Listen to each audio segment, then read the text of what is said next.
Et les sensations là, elles sont super. On est vent de travers, c'est-à-dire le vent il vient vraiment de côté là, comme ça, pouf. Et du coup le bateau il glisse.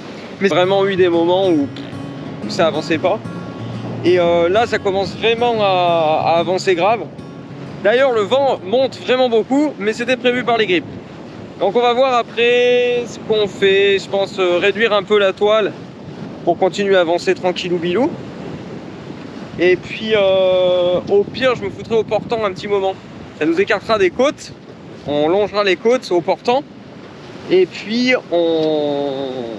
comme ça après on rebifurque. Parce que le vent tombe après. Là tu t'es pratiquement mis au portant là. Ouais, ça a un peu bougé. Oh, tu t'es remis à la barre? Ouais, ça y est. Le pilote avait un peu du mal, alors... La météo avait prévu que le vent tourne et qu'on allait se retrouver au portant. Et effectivement, ça y est. On est au portant, on est à 120 degrés du vent. Donc le vent nous vient de l'arrière bâbord là. C'est juste parfait. Pourquoi? Parce que la houle nous pousse, le vent nous pousse. Et bon, forcément, on va un peu moins vite. Tout à l'heure, on allait à 6 nœuds 7, 6 nœuds 8. Là, on va plus qu'à 5 nœuds. Donc on a perdu quasiment 2 nœuds. Mais par contre, au niveau du confort, c'est sans commune mesure. C'est un confort x 400.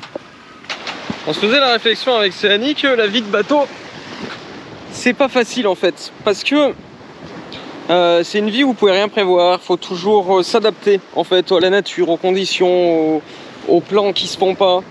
Et vivre au mouillage, ça veut dire un environnement qui est tout le temps en mouvement, qui bouge sans arrêt. Et on voit en fait sur les amis, sur sa sœur qu'on invite, c'est vrai que ça reste assez difficile. Ils sont vite fatigués et c'est normal, hein. C'est normal parce que on n'a pas l'habitude de ça. Et c'est vrai que c'est un environnement qui fatigue. Alors même nous on fatigue, hein, attention, ça veut pas dire que nous on fatigue pas, nous aussi on fatigue. Mais comme avec l'habitude en fait on fatigue moins. Mais ceci dit on fatigue quand même un peu. Et tout ça pour dire que c'est pour ça que des fois, quand je vous dis, je rencontre des personnes qui me demandent tiens, je veux vivre sur un voilier, j'ai jamais fait de bateau, c'est quoi le mieux? Tiens, j'ai quelqu'un qui m'a demandé c'est quoi le mieux, le van ou le voilier? Et c'est très différent parce que le van en fait, on sait déjà ce que c'est. On a déjà une voiture. Attention, il y a des problématiques liées au van aussi, hein, comment se garer, etc. Mais c'est déjà un environnement qu'on connaît. Et quand on se pose la nuit, par exemple, ça bouge pas. Après, il y a d'autres inconvénients, mais c'est déjà un truc qu'on connaît, c'est terrien. La mer, c'est un truc, c'est quand même un peu dur. Et c'est pour ça qu'on peut pas se lancer comme ça, à se dire allez, paf, du jour au lendemain, je vais vivre sur un voilier. Alors je dis pas que ça marche pas, il y en a qui le font, mais ça reste quand même un petit peu compliqué. Pour ça que si vous voulez vous lancer dans des trucs comme ça, dans des traversées, nous on adore, c'est génial, hein, attention, je dis pas que c'est pas génial. Je vais pas vous dire le contraire, c'est génial, ça fait vraiment rêver. Mais il faut faire par étapes, faire des petits trucs avant. Déjà pour voir si vous avez le goût du voilier, le goût du bateau. Parce que des fois, c'est différent. Pareil, si vous avez fait du bateau moteur et que vous voulez vous mettre en voilier, c'est différent aussi parce qu'en fait, le voilier, il y a la problématique des voiles, forcément. Et mettre les voiles, le comportement du bateau sous voile, le fait que vous allez forcément pas où vous voulez. Par exemple là, si je voulais aller complètement de l'autre côté, je me retrouverais avec le vent dans le nez, je pourrais pas. Avec un bateau moteur, vous tracez, vous mettez le pilote, vous allez où vous voulez. Donc c'est un petit peu différent, toutes les problématiques, elles sont un peu différentes. Voilà, c'est pour ça que je vous conseille fortement le voilier, de l'essayer. Après, l'essayer, à mon avis, c'est l'adopter, mais il faut quand même passer par cette phase. Ah oui, je vous disais tout ça parce que ce soir, je pense qu'on va aller au port. Donc on va aller au port, on pourrait faire un mouillage, mais Alissa, depuis qu'elle est arrivée, on n'a pas fait un seul port. Et je pense que ça fait beaucoup. Ça fait beaucoup, j'ai pas envie de la dégoûter. Pour l'instant, elle se plaint pas, mais là, bon, par exemple, forcément sur un voilier, par exemple, on est en restriction d'eau.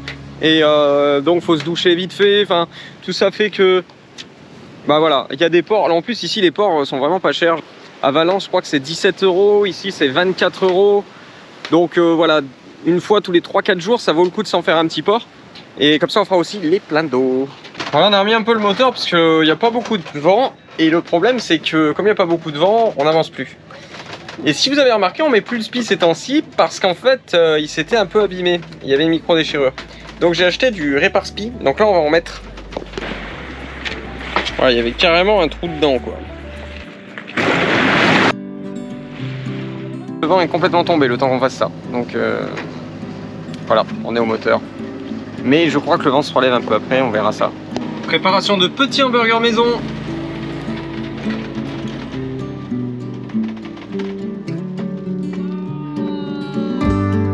Et avec le magnifique coucher de soleil, le vent revient un tout petit peu.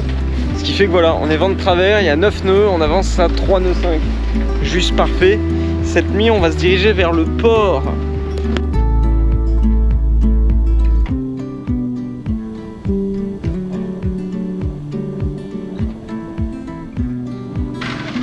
Bon, on a remis le moteur. Le vent était tombé. Et en plus, ça n'y prend mal au ventre, donc on va rentrer un peu. On va rentrer au port tranquillou, se reposer. Ça y est, on est au port. On est au port après une longue navigation quand même. On est parti à 6 h ce matin. 6 h ce matin et il est minuit. Ça fait des longues naves tout ça. Et là, on va se promener un petit peu au port avec les filles. En ce moment, on fait une super promo sur la formation pour apprendre à naviguer. La formation, elle est 100% en ligne avec 118 vidéos et plus de 12 heures de contenu. Elle démarre des bases pour ceux qui ne sont jamais montés sur un bateau pour aller jusqu'à la préparation des traversées en pleine mer. On a aussi créé des guides et des coachings personnalisés. Vous les retrouverez sur notre site internet www.voiliercorail.com.